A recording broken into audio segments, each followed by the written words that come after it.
CPBC 라디오 기후특집 낭독, 공동의 집에 무슨 일이 벌어지고 있습니까? 기후위기를 다루는 수많은 책 중에서 특히 주목할 만한 책을 골라서 낭독하고 있습니다. 이번 달에는요, 플라스틱부터 음식물까지 이 쓰레기 분리 배출에 대한 모든 걸 알려주는 책, 그건 쓰레기가 아니라고요를 소개합니다.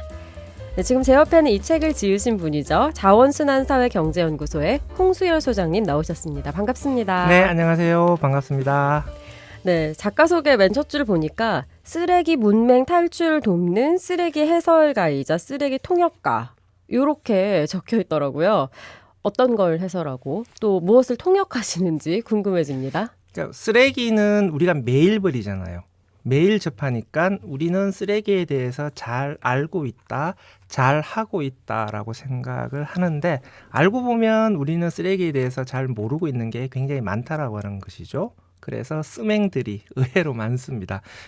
그래서 쓰레기라고 하는 것이 구체적으로 어떤 물질이고 그것을 어떻게 버리는 것이 맞는 것인지에 대해서 조금 더 체계적으로 정확하게 해설해 주는 것이 좀 필요하겠다 이런 생각을 현장에서 활동하면서 많이 들었어요.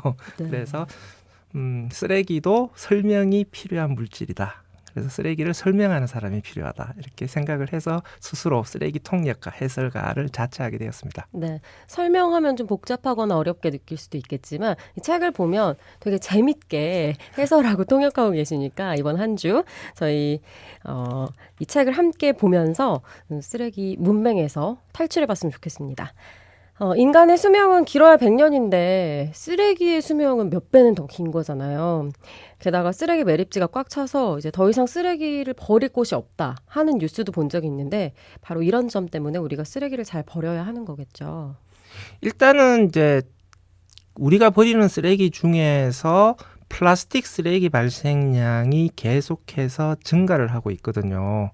근데 플라스틱은 우리 사용할 때는 굉장히 편리하지만 쓰레기로 버려지게 되면은 분해가 안 되잖아요. 그러니까 수백 년 동안 분해가 되지 않는 상태로 자연 환경에 이제 방치될 수가 있기 때문에 이런 쓰레기들을 어떻게 잘 처리해야 될 것인가. 이제 딱 묻을 곳도 없고 태우기도 쉽지 않습니다. 그러니까 쓸모없이 버려지는 쓰레기 양을 줄여야만 쓰레기 문제가 해결될 수가 있는 거거든요. 그리고 또 이 책을 읽으면서 저는 새롭게 알게 된 사실이 정말 많았어요. 우리가 흔히 분리수거라고 하지만 사실 소비자 입장에서는 분리 배출이 맞는 거죠. 그리고 재사용과 재활용이 다르다는 거, 이런 개념들 혼동하기 쉬운 용어 소장님께서 다시 한번 설명해 주시죠. 그러니까 언제부터 자꾸 분리수거라는 용어를 쓰더라고요. 그런데 우리는 쓰레기를 배출하는 사람들이지 수거하는 사람들은 아니잖아요. 쓰레기 수거는 지자체의 책무예요. 그러니까 지자체가 잘 해야 될 게 분리수거인 것이고 우리 주민들은 분리 배출을 잘 해야 되는 거잖아요. 이게 이제 뭐 말꼬리 잡는 문제가 아니라 역할이 다른 거니까. 그러니까 우리가 분리수거를 잘하자, 분리수거하러 가자 이런 용어를 쓰면 안 되고 분리배출을 잘하자라는 용어를 써야 되고요. 지자체에게 분리수거를 잘 해달라고 요청을 해야 되는 것이죠. 그리고 그 재사용과 재활용 관련해서도 이게 그 뭉뚱그려서 사용을 하거나 아니면 서로 헷갈려서 사용을 하는데 엄밀히 말하면 다른 것이죠. 재사용은 쓰레기로 버리지 않고 그것을 다시 한번 사용을 하는 것이고요. 재활용이라는 것은 쓰레기로 버린 다음에 그것을 다시 우리가 필요로 하는 자원으로 활용하는 거거든요. 유리병을 씻어서 다시 사용하면 재사용인 거고 유리병을 깨트려서 다시 녹여서 유리병으로 만들면 재활용이거든요. 재활용도 의미 있는 활동이긴 하지만 그래도 재활용을 하는데 에너지도 많이 들어가고 여러 가지 오염물질도 배출되는 거거든요. 그래서 재활용 이전에 재사용을 할 수 있으면 제품의 수명을 연장시키는 그런 재사용을 하는 게 맞죠. 이렇게 귀에 쏙쏙 들어오게 설명해 주시니까 앞으로 또 제가 집에서도 분리 배출을 하거나 재활용, 재사용을 구분할 때 큰 도움이 될 것 같아요. 근데 또 책에 이런 얘기가 나오거든요. 어떻게 버려야 하느냐, 이것도 중요하지만 왜 그렇게 버려야 하나 하는 질문이 더 중요하다. 이건 또 어떤 뜻인가요? 일단 이제 분리 배출과 관련해서 사람들이 자꾸 외우려고 해요. 그러니까 외우려고 하다 보니까 자꾸 정보가 많이 들어오잖아요. 그러다 보니까 어느 순간에 막 상충이 일어나요.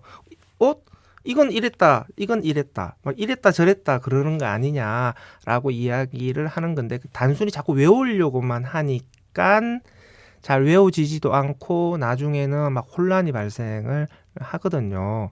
그러니까 우리가 흔히 가지고 있는 고정관념 중에 하나가 분리배출 기준은 고정되어 있다라고 생각을 해요. 그리고 모든 쓰레기에 똑같이 적용된다라고 생각을 하는데 어떻게 모으느냐, 어떻게 재활용하느냐에 따라서 분리배출 기준은 달라질 수가 있거든요.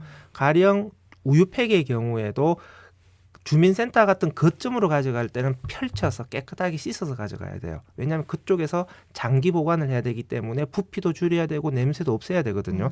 근데 아파트 같은 곳에서 그 분리수거 마대 같은 곳으로 우유팩을 버릴 때는 잘 씻어서 그냥 버리는 게 마대로 모으기는 훨씬 좋은 거거든요. 그러니까 어떻게 모으느냐에 따라서 달라질 수도 있는 거잖아요. 그렇기 때문에 내가 버린 이 쓰레기가 구체적으로 어떻게 재활용이 되고 있는가라는 이 시스템을 이해를 하면 구체적인 걸 외우지 않더라도 그냥 스스로 응용이 가능하거든요. 그래서 외우지 말고 이제 응용할 수 있는 이해도를 높이자. 이런 취지에서 말씀드린 거죠. 그래도 어찌됐든 이 재활용이나 재사용이나 분리 배출에 대한 공부가 확실히 필요하다는 생각은 많이 드는 것 같아요. 자, 그럼 이제부터 우리 공부하면서 쓰레기 문맹을 탈출하기 위해서 책을 들어볼 텐데요. 이번 달에는 방송인 안현모 씨가 책을 읽어드립니다. 오늘부터 한 주간 함께 들어볼 책, 그건 쓰레기가 아니라고요. 낭독 첫 번째 시간인 오늘은요. 12쪽과 13쪽의 내용을 안현모 씨의 목소리로 함께 듣겠습니다. 이제 쓰레기는 무조건 줄여야 합니다. 매립장도 소각장도 이미 포화 상태에 이르렀고 무한정 시설을 늘릴 수도 없습니다. 좁은 땅덩이에 쓰레기가 넘치는데 아무도 쓰레기를 반기지 않으니 머지않아 우리 집 앞에 쓰레기 동산이 생길지도 모릅니다. 이대로 가면 쓰레기 대란 공포에 반복적으로 시달려야 할 텐데요. 소비 방식의 변화가 필요합니다. 지금과 같은 자원 소비와 쓰레기 배출 방식은 오래가지 못해요. 앞으로 얼마나 많은 그레타 툰베리들이 나와서 우리를 혼낼까요? 지구를 왜 이렇게 망가뜨려 놓았냐고 미래 세대에게 타박듣지 않으려면 지금부터라도 제대로 배우고 열심히 실천하고 행동해야 합니다. 인간이 변하지 않으니 기후가 변해서 인간을 지구에서 퇴출하려고 하잖아요. 익숙했던 생활 방식을 바꿀 때가 온 겁니다. 어차피 쓰레기 없이 살 수 없다면 줄이고 재사용하고 재활용함으로써 자원으로 돌고 도는 구조를 만들어야 앞으로 닥칠 쓰레기 대란에서 벗어날 수 있습니다. 쓰레기 문제를 어떻게 해결해야 할까요? 우선 나부터 잘해야 합니다. 바로 이 지점에서 소비자 실천이 필요한데요. 물건은 오래 쓰고 어쩔 수 없이 버려야 할 때는 아름다운 이별을 하는 거죠. 분리배출한다고 모두 재활용되지는 않습니다. 제대로 잘 배출해야 되살아날 수 있어요. 쓰레기 버리는 법도 배워야 합니다. 물건을 소비하며 느낀 즐거움에 대해 책임을 져야죠. 제대로 잘 버리는 일은 소비자만이 할 수 있어요. 누가 대신할 수 없습니다. 다만 혼자 잘하는 것만으로 문제가 해결되지는 않아요. 현 상태에서 개개인이 아무리 노력해도 쓰레기가 줄어드는 양은 미미하고 재활용률은 50%를 넘기기가 어렵습니다. 핵심은 기업입니다. 기업들이 바뀌지 않으면 쓰레기 문제는 꼼짝도 하지 않아요. 생산 단계에서 포장재를 줄이고 재활용이 잘 되는 물건을 만들어야 하는데요. 기업을 변화시키려면 소비자가 매의 눈으로 감시해야 합니다. 분리배출 표시만으로 마치 재활용이 될 것처럼 슬쩍 넘어가는 그들에게 회초리를 들어야죠. 온라인 커뮤니케이션이 발달한 지금은 소비자가 할 수 있는 일이 꽤 많습니다. 기업에 메일을 보내거나 홈페이지에 항의하는 방법으로 의견을 낼 수도 있고 SNS에 사례를 올려 널리 알리거나 불매 운동을 이끄는 것도 일상적으로 할 수 있는 실천이죠. 함께 마트로 몰려가 과대 포장에 항의하는 플라스틱 어택 같은 적극적인 소비자 저항도 필요합니다. 소비자 한 사람이 생각과 행동을 바꾸면 경제와 사회 구조도 차차 변화할 테니까요. 변해야 우리 모두 살 수 있습니다. 쓰레기 문제는 인간과 물질 간의 관계뿐만 아니라 사람과 사람 사이에서도 발생해요.